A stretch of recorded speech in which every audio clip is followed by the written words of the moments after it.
하나님이 사무엘 선지자를 베들레헴 이새의 집으로 보냈습니다. 하나님이 사무엘 선지자를 베들레헴 이새의 집으로 보낸 이유가 있습니다. 이새의 막내 아들 다윗 소년에게 기름을 붓기 위해서입니다. 기름을 붓는다는 것은 성령의 은사를 받는다는 겁니다. 어떻게 성령의 은사를 받습니까? 사무엘 선지자의 안수기도입니다.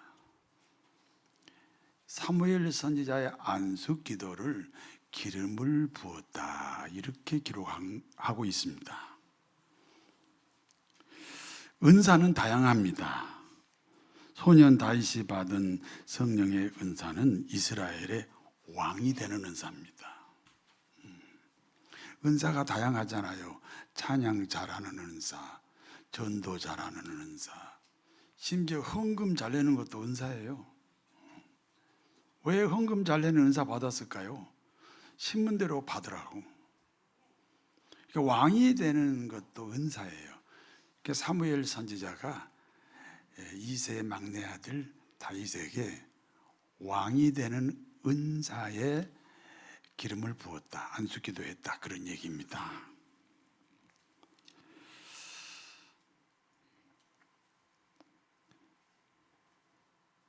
소년 다윗이 왕이 되는 은사를 받자마자 이스라엘의 왕이 되는 것은 아닙니다.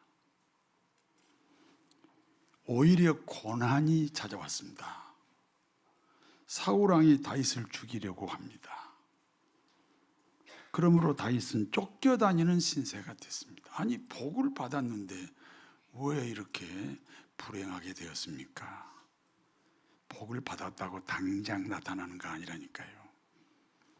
오히려 사울 왕에게 쫓겨다니는 신세가 됐습니다. 그와 같은 다윗은 사울 왕을 피해 도망 다니는 동안에 다윗을 따르는 사람들이 생겼어요. 600명입니다. 그래서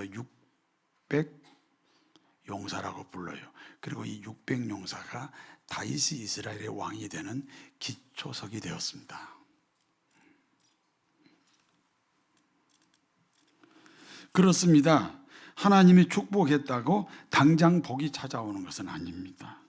중요한 것은 복을 받을 행동을 한다는 겁니다. 자기를 죽이려고 쫓아다니는 사울 왕입니다. 그러므로 다윗이 사는 유일한 비결은 사울 왕을 죽이는 겁니다. 그런데 사울 왕을 죽일 수 있는 기회가 2번씩이나 있었습니다. 모든 장수들이 하나님이 주신 기회라고 하면서 사울 왕을 죽이자고 합니다. 그러나 다윗이 거절합니다. 하나님이 세운 왕이다. 그러므로 사람이 심판할 수 없다. 왕이 되는 복을 받았는데 당장 왕이 되는 것은 아니지만 왕이 되는 행동이 나오기 시작한다는 거예요. 더 중요한 것이 있습니다. 하나님이 저주한 사람이 사울 왕입니다. 그렇다고 당장 사울 왕에게 저주가 찾아오는 것은 아닙니다. 그러나 저주받을 행동을 하기 시작합니다. 사울 왕에게 악신이 들어갑니다. 시기하고 의심하고 질투하고 미워합니다. 다윗을 죽이려고 합니다. 이게 하나님이 저주했다고 당장 저주가 임하는 건 아닌데 그 저주받는 사람의 행동이죠. 다윗을 죽이려고 합니다. 그러므로 다윗과 600 용사들은 사울 왕을 피해서 갈멜 지방으로 갔습니다. 갈멜 지방의 최고 부자가 나발입니다. 사무엘하 12장에 보니까 양 100마리를 가지면 부자에 속합니다. 그런데 나발은 양이 3,000마리요, 염소가 1,000마리예요. 그러니까 부자의 40배 부자입니다.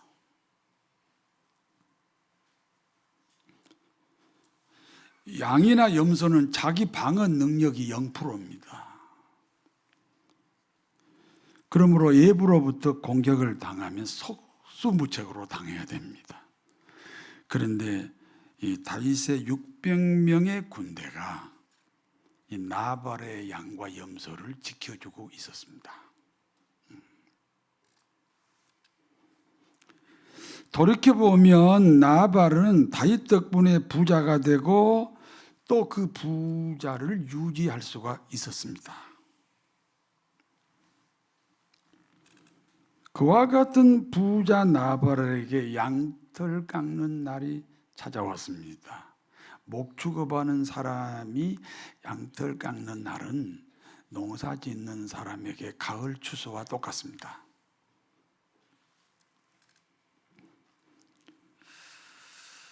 쫓겨다니는 다윗에게 무엇이 가장 어려운 문제일까요? 식량입니다. 하루에 3번 먹어야 되잖아요. 아침 먹고 나면 점심, 점심 먹고 나면 저녁. 그러니까 쫓겨다니는 다윗 입장에서 제일 어려운 문제가 식량 문제예요. 그러므로 다윗은 식량 지원을 받기 위해 10명의 소년들을 나발에게 보냈습니다. 다윗이 나발에게 식량 지원을 요청한 것은 거저달라는 것이 아닙니다. 평소에 다윗 군대가 나발의 양과 염소를 지켜주었습니다. 그러므로 다윗은 상부상조의 마음으로 10명의 소년들을 나발에게 보낸 겁니다. 문제는 나발의 반응입니다. 나발이 다윗이 보낸 소년들에게 이렇게 말합니다. 도대체 다윗이라는 사람은 어떤 사람이냐?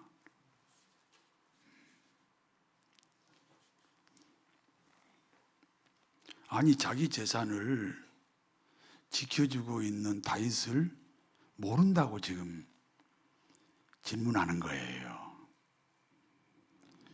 요즘 자기 주인을 배신한 종이 있다고 들었다.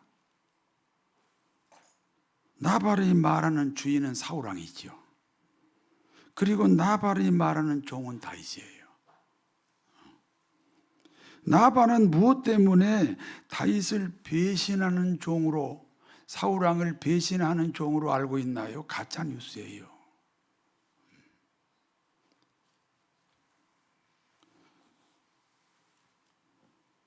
나발에게 가짜 뉴스가 들어간 거예요.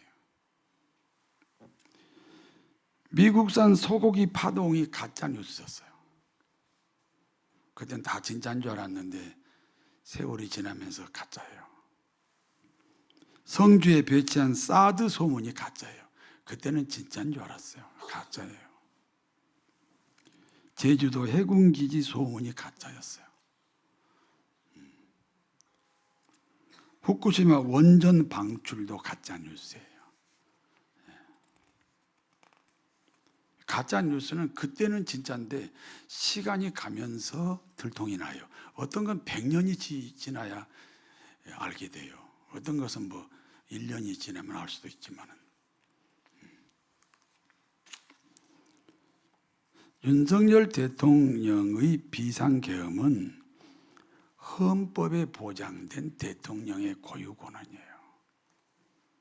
이런 얘기하면 뭐 정치, 아니 나라가 없는데 교회가 어디 있어요?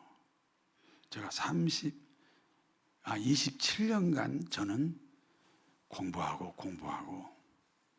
저는 사사로운 목사가 아니에요. 윤석열 대통령이 비상계엄을 한 것은 잘하고 잘못하고를 떠나서 대통령의 헌법에 보장된 대통령의 고유 권한이에요.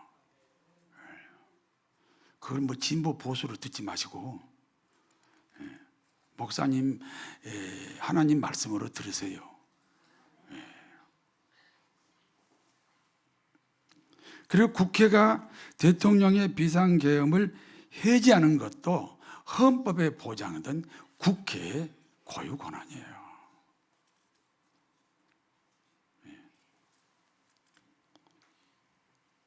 그러므로 윤석열 대통령의 비상계엄은 내란죄가 아니에요.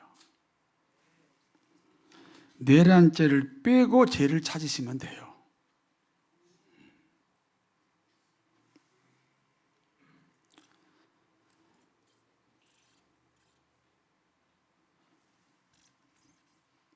왜냐하면 가짜뉴스예요. 내란죄는 가짜뉴스예요.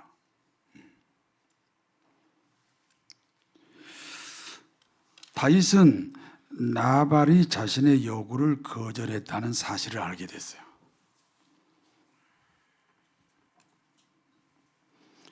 그러므로 다윗은 나발을 응징하겠다는 거예요. 죽이겠다는 겁니다.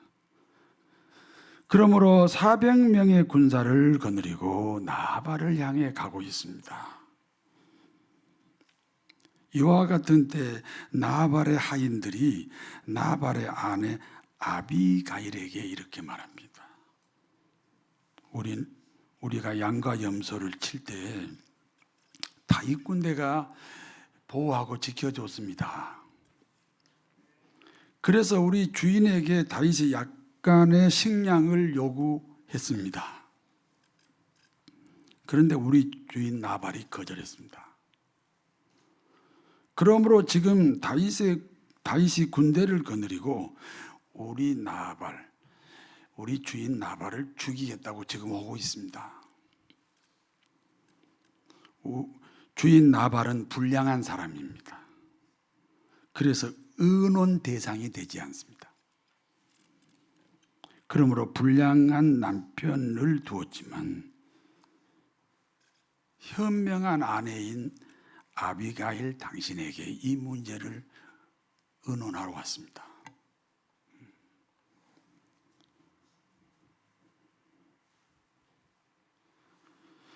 이와 같은 소식을 들은 아비가일이 황급히 다윗을 만날 준비를 합니다. 떡 200덩이를 준비합니다. 그리고 포도주 2가죽 부대, 양 5마리를 잡아 요리를 합니다. 볶은 곡식 5세 합니다. 볶은 곡식 5세 하면요 70리터입니다. 그리고 건포도 100송이와 무화과 뭉치 200개입니다. 그러니까 아비가일이 준비한 음식은 400명의 군인들이 먹고 넉넉한 식사 양입니다.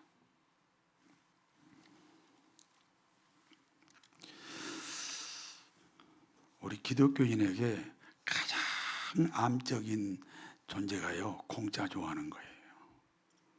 우리가 구원받을 때 공짜로 받았어요? 하나님의 희생이 있었지요. 우리가 구원받았으면 그 희생에 대한 그 반응이 있어야지요. 그게 공짜가 아니에요. 아비가일이 그냥 용서해달라고 간 게 아니에요. 애물을 가지고 가요. 400명의 군인들이 먹고 배부를 수 있는 양의 음식을 만들어 가지고 가는 거예요.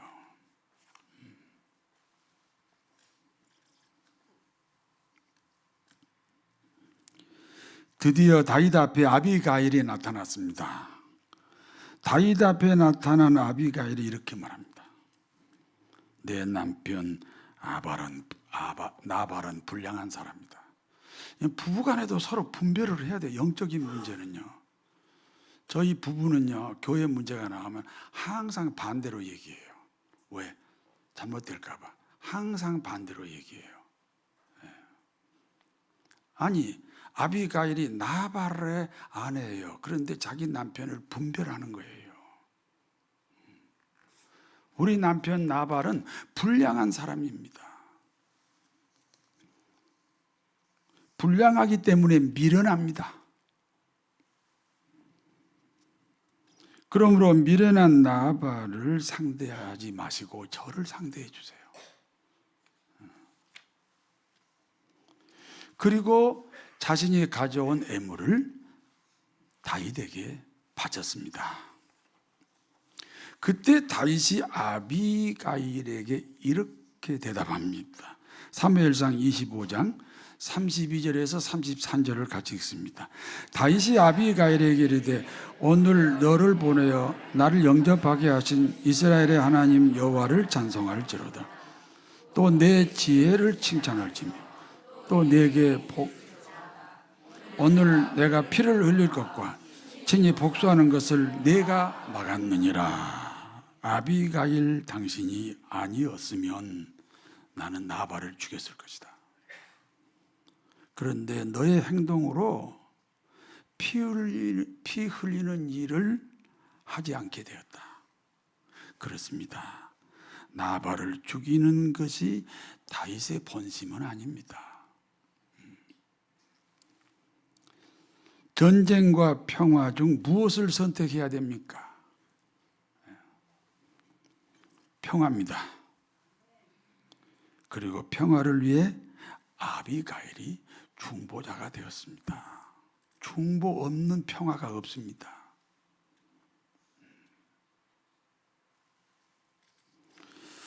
그러므로 아비가일의 행동이 하나님을 찬양하는 일이 되었다. 다윗이 그렇게 고백해요. 우리가 찬송가만 불러서 찬양이 아니고 이 중보자가 되었던 이 아비가일의 행동이 하나님을 찬양하는 일이 되었다는 거예요.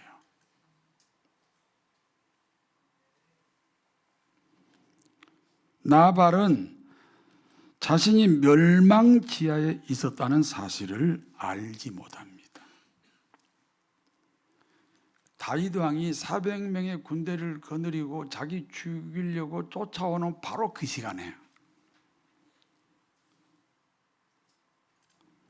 왕의 잔치 같은 화려한 잔치를 배설하고 술이 취해서 즐거워했습니다.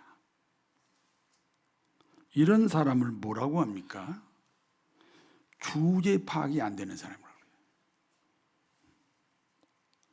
그래서 기독교에서 제일 중요한 신앙은 자기 발견이에요. 남의 눈에 티 보지 마시고 내 눈에 들보를 보라고 주님 말씀하잖아요.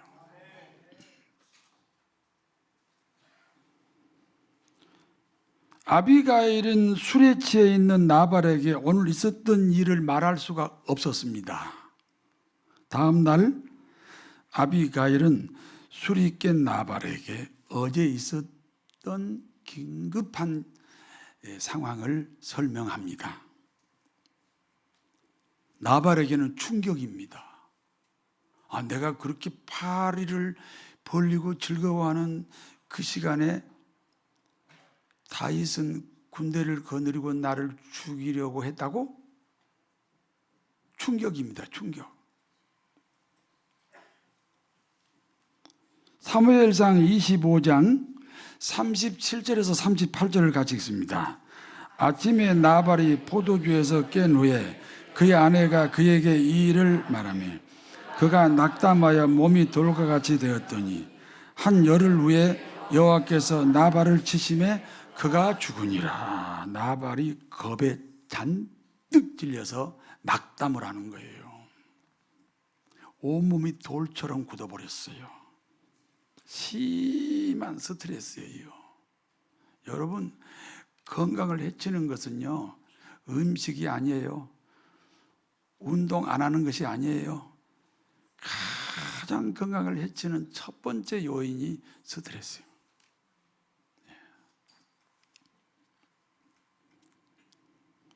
그 심한 스트레스가 얼마나 심했는지 열흘 후에 죽어버렸어요.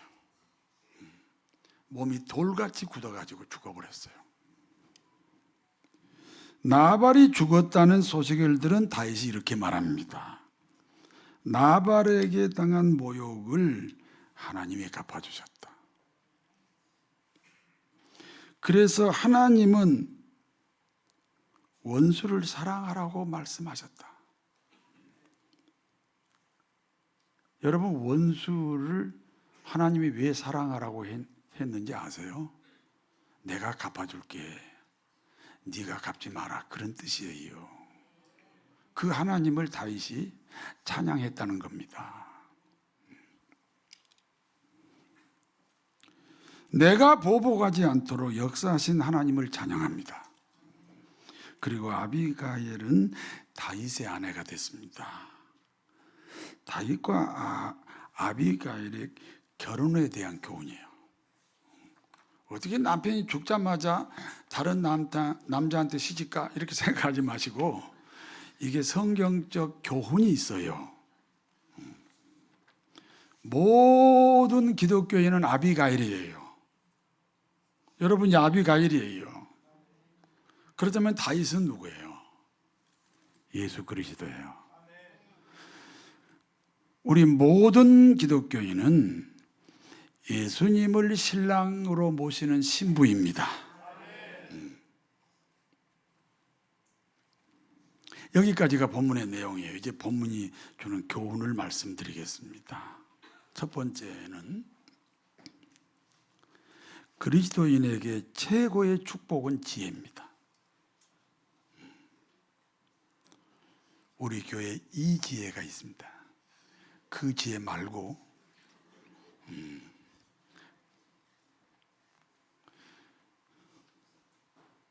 지혜가 없으면 그러면 지혜라도 쳐다보세요. 그리스도인에게 최고의 축복은 지혜입니다. 솔로몬 왕이 1000번제를 드렸어요. 솔로몬 왕이 1000번제를 드렸다는 것은 1000번의 예배를 드리는 거예요. 예배란 구원받은 그리스도인이 마음을 다하여 하나님께 드리는 거예요. 4가지를 드려요. 기도와 찬송과 말씀과 헌금이에요. 그래요. 기도도 드리지요. 찬송도 드리지요. 헌금도 드리지요. 그런데 어떻게 말씀을 드려요? 말씀을 받지. 어떻게 말씀을 드려요? 말씀도 드려야 돼요. 받은 말씀이 빛이 되어 나를 발견해야 돼요. 그리고 발견된 자기 모습을 향하여 회개하는 거예요. 그런 말씀을 드리는 거예요.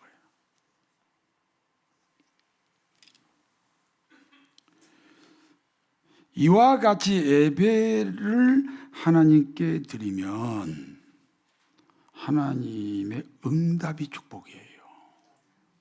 축복받는 것은 예배가 아니에요. 병 고치는 축복, 부자 되는 축복, 사업의 길이 열리는 축복, 자녀가 잘 되는 축복을 받는 것은 예배가 아니에요. 예배는 구원받은 사람이 드리는데 예수님, 하나님이 자기 목숨까지 우리에게 줬잖아요. 그러니까 우리도 드려야죠. 이해가 되십니까? 그래서 기도를 드리고 헌금을 드리고 찬송을 드리고 말씀을 드려요.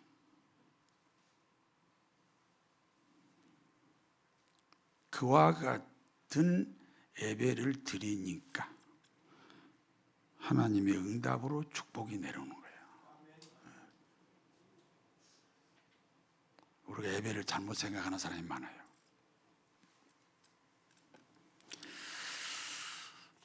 이와 같이 예배를 하나님께 드리면 하나님의 응답이 축복으로 온다. 드린 적도 없이 받으려고 하지 말라. 예수님 받았으면 됐다.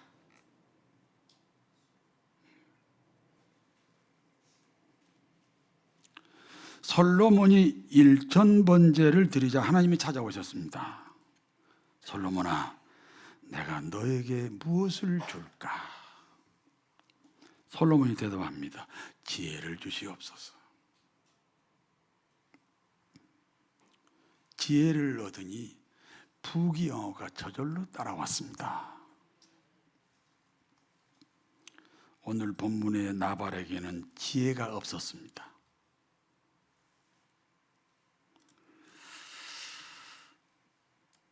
받은 복은 받는 것보다 지키는 것이 더 중요합니다. 지키지 못할 복은 안 받는 것이 훨씬 좋습니다. 왜냐하면 받아가지고 못 지키면 더 불행하고 더 가난합니다.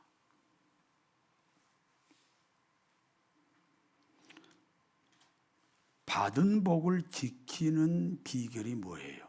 지혜라니까요.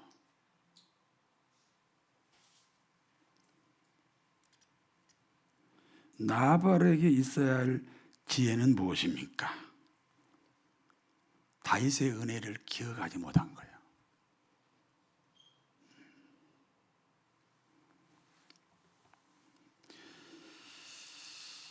사실 나발은 보통 부자의 40배 부자라고 말씀드렸죠. 그와 같은 나발의 재산을 지켜준 사람이 다윗이었습니다. 그런데 그 은혜를 기억하지 못합니다. 우리 기독교인은요, 은혜로 살아갑니다. 로마서 3장 23절에 모든 사람이 죄를 범하였다. 모든 사람이 태어날 때 하나님과 단절되어서 태어났다. 그리고 로마서 6장 23절에는 그 단절된 죄의 값이 사망이다. 그러므로 로마서 5장 10절에는 사람이 죄인이기 때문에 하나님과 원수관계다. 로마서 5장 6절에는 하나님과 원수관계인 우리는 축복의 대상이 아니고 저주의 대상이다. 로마서 5장 8절입니다. 이와 같이 자격 없는 우리의 죄값을 치르기 위해서 하나님의 아들 예수가 십자가에 매달려 죽으셨습니다. 그것이 하나님이 우리를 사랑하신 증거입니다. 하나님의 은혜가 어디로 흘러갑니까? 교회입니다. 그리고 교우들은 교회 안에 내린 하나님의 은혜를 자기 그릇대로 가져가는 겁니다. 그래서 교회를 이끌어가는 담임 목사와 좋은 관계가 매우 중요합니다. 축복의 통로입니다. 다윗은 어떤 사람입니까? 사울왕이 군대를 동원하여 죽이겠다는 사람 아닙니까? 다윗이 사는 유일한 방법은 사울왕을 죽이는 것입니다. 어느 날입니다. 다윗은 사울왕을 죽일 수 있는 2번의 기회가 있었어요. 다윗의 장수들이 다윗에게 말합니다. 사울왕을 죽일 수 있습니다. 하나님의 인도하심입니다. 죽입시다. 그러나 다윗은 사울왕을 죽이지 않았습니다. 이유가 뭡니까? 하나님이 세운 왕이라는 거예요. 영적 질서를 지켜야 한다는 거예요. 그와 같은 다윗이 자기를 죽이려고 하는 사울왕을 2번씩이나 살려줬어요. 사울왕을 죽여야 자기가 살아요. 그런데도 2번씩이나 사울왕을 죽이지 않고 살려줬던 사람이 다윗입니다. 그와 같은 다윗이 왜 나발은 죽이려고 했습니까? 은혜를 모르는 사람에게는 자비를 베풀 수가 없습니다. 저는 이 교회에서 38년 동안 목회를 했습니다. 비교하자면 저는 이 교회에서 다윗과 같은 사람입니다. 저는 가능하면 하나님 중심 교회가 되어야 하기 때문에 재정 외에는 의논하지 않고 교회를 이끌어왔고 지금까지 장로님들을 중심으로 저를 잘 따라와 오셨습니다. 그래서 우리 한국에서는 이만한 교회가 없습니다. 이게 모세교회라고 합니다. 저는 비교하자면 이 교회에서 다윗과 같은 사람이에요. 교인 중에 나발이 있습니까?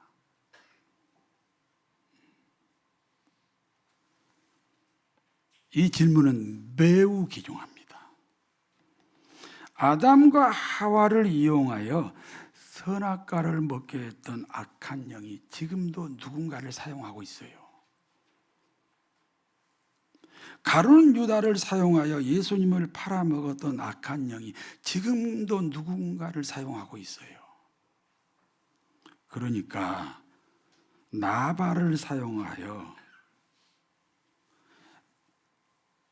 나발을 사용했던 그 영이 지금 누군가를 찾고 다닌다는 거예요. 누구를 찾고 다녀요? 은혜를 귀중히 여기지 않는 사람을 찾고 다녀요.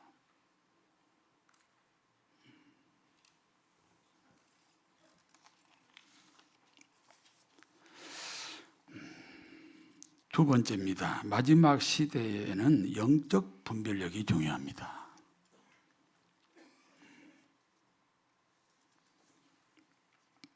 WCC가 있습니다. 세계 기독교 교회 협의회입니다.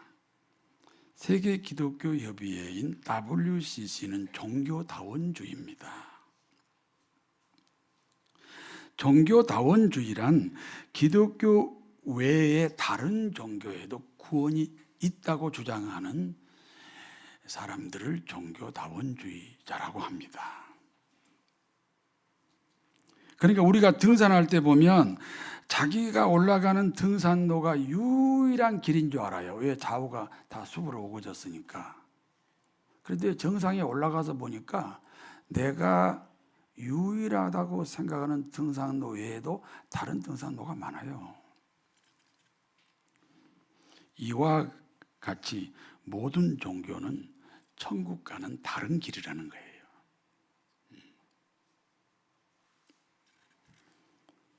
세계 기독교 협의회인 WCC는 공산주의를 정당한 정치 수단으로 생각합니다. 그러므로 WCC를 따르는 목사들의 대부분은 공산주의 사상에 물들어 있습니다. 세계 기독교 협의회 WCC는 당연히 동성애를 찬성합니다. 오히려 동성애를 장려합니다.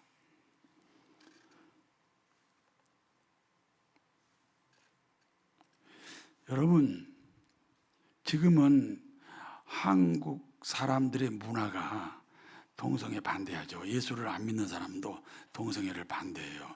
그러나 10년쯤 후에는 우리 한국 사회 문화가 동성애를 찬성하는 쪽으로 갑니다. 그러면 교회가 어떻게 해야 되느냐? 교회에 압력이 옵니다. 동성애 찬성하라는 압력이 옵니다. 우리는 WCC 회원 교단이에요. 우리가 WCC 회원 교단이라고 해서 WCC 사상을 따를 수가 없습니다. 아멘 하세요. 네. 그럼 우리는 교단법을 어기는 거예요. 그렇습니다. 교단법이라도 복음과 반대되면 우리는 거절하는 거예요. 이것이 교회를 지키는 지혜입니다.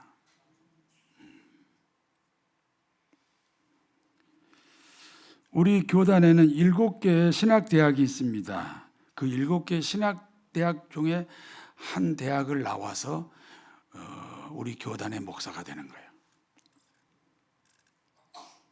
장신대가 있습니다. 서울에 있습니다. 워커힐 옆에 있어요.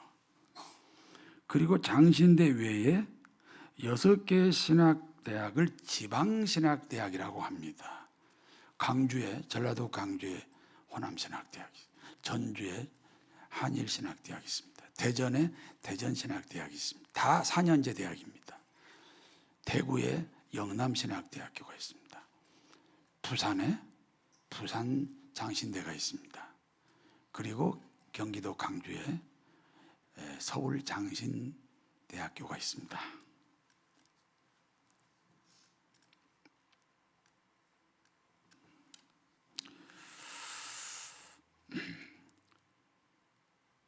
서울에 있는 장신대, 워커힐 옆에 있는 장신대를 나와야 이제 조금 뭐라고 그래요? 좀 엘리트에 속합니다. 그런데 서울에 있는 장신대 교수와 지방에 있는 장신대 교수가 다릅니다. 서울에 있는 장신대, 워컬 옆에 있는 서울에 있는 장신대 출신들은 대부분 독일 유학파입니다. 학문적으로 우월합니다. 그러나 독일 신학에는 절대로 예수가 없습니다. 예수님이 유일한 구원자라는 논문이 나오면 무조건 불합격이에요.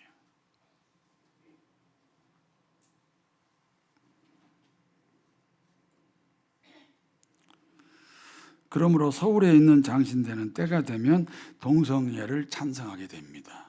왜냐?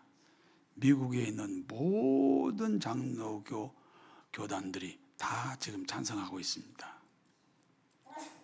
뿌리가 같기 때문에 장신대, 서울에 있는 장신대 출신은 언젠가 동성애 찬성으로 돌아온다. 이게 신학이에요, 신학. 사회가 압력을 가하면 어느 날 미국처럼 동성애가 일상적인 문화가 됐을 때, 그 사회로부터 국가로부터 압력을 받았을 때 거절하지 못합니다. 신학 때문에 그렇습니다. 그러나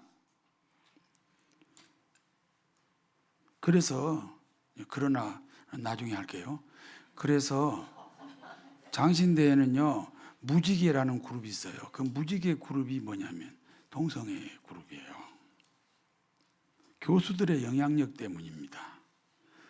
지방신학대학은 절대로 동성애 찬성으로 가지 않습니다. 다시 말씀드려요. 신학이 다르기 때문에 그래요.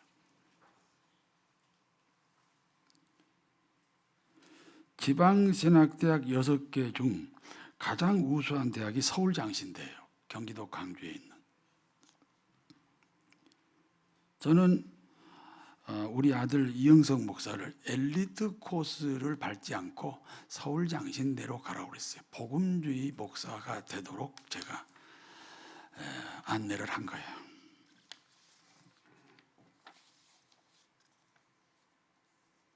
지금 서울에 있는 장신대가요 1년에 한 10억, 20억씩 적자가 나니까 경기도 광주에 있는 그 서울 장신대를 합병하자고 지금 열심히 노력합니다.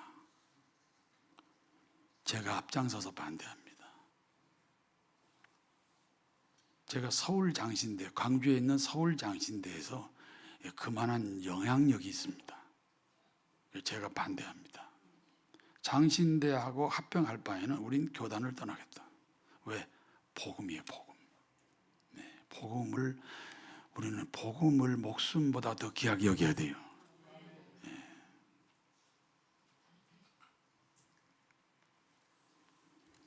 제가 왜 이런 얘기를 굳이 설교해야 하냐면 우리는 지금 이 교단이나 노예나 이런 곳에 활동해 본 장로님들이 안 계세요. 그래서 예부로부터 많은 자문을 받아야 돼요.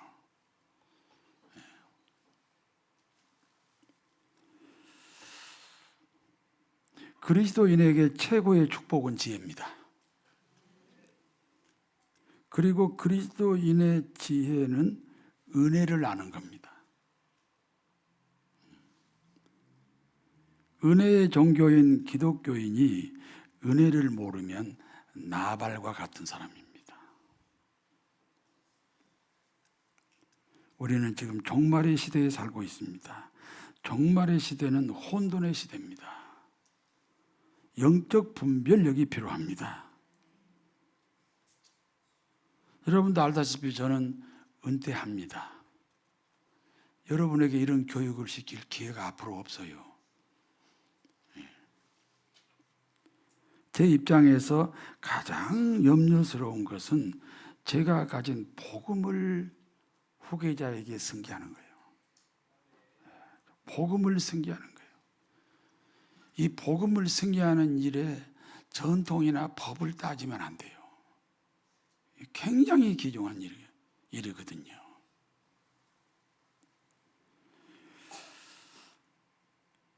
복음을 승계한다면 모든 법을 초월해야 돼요. 그게 온누리교회가 그렇게 하는 거예요. 온누리교회요. 한국 교인들이 통합이라고 생각 안 해요. 근데 통합이에요. 그러나 통합의 법을 따르지 않아요. 그러므로 복음을 지키는 거예요. 그와 같은 하나님의 은혜가 사랑하는 교우 여러분에게 풍성하시기를 진심으로 축원합니다. 전능하신 하나님, 나발의 영에게 미혹되지 않게 하옵소서. 거룩하신 하나님, 솔로몬처럼 지혜를 구합니다. 그리하여 하나님의 은혜로 살아가게 하옵소서. 혼돈의 시대에 분별력을 가지고 승리하게 하옵소서. 예수님의 이름으로 기도하옵나이다. 아멘.